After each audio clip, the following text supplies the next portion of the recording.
Prenons une métaphore, un voyage en bateau.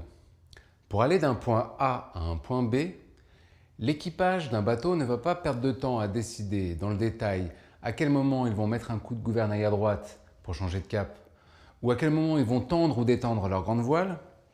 Ils vont se préparer en étudiant des cartes, dessinant des trajectoires, en clarifiant leur rôle ou en s'entraînant ensemble.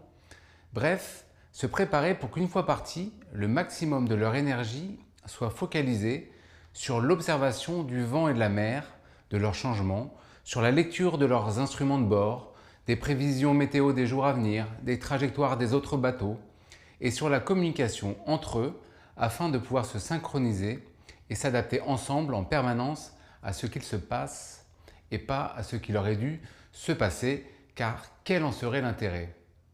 Pourquoi s'entêter à naviguer en vent arrière, comme c'était prévu, alors que le vent a tourné?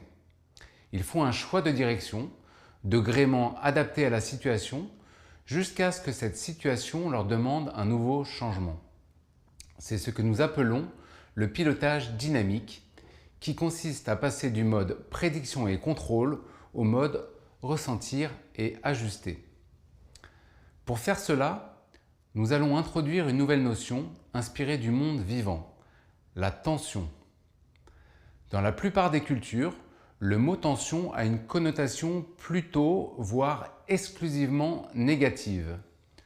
Une tendance humaine consiste à refouler les tensions, à mettre la poussière sous le tapis et rendre invisible ce qui dérange. Pourtant, dans le monde vivant, la vie est indissociable de la notion de tension. Un organisme qui n'a pas de tension est un organisme mort. Vivre, c'est ressentir des sensations comme la faim, le froid, le chaud, qui sont autant de signaux d'une tension existante à l'intérieur de moi ou entre moi et mon environnement. Et c'est agir en réponse pour apaiser ces tensions. Dans cette croyance qu'une organisation est un organisme vivant, nous vous proposons donc de considérer une tension comme un cadeau fait à l'organisation. Elle représente un potentiel transformateur à utiliser pour faire évoluer l'organisation vers sa raison d'être. Une tension permet de rendre conscient l'écart entre ce qui est et ce qui aspire à être. Il s'agira donc de capter les tensions, de les identifier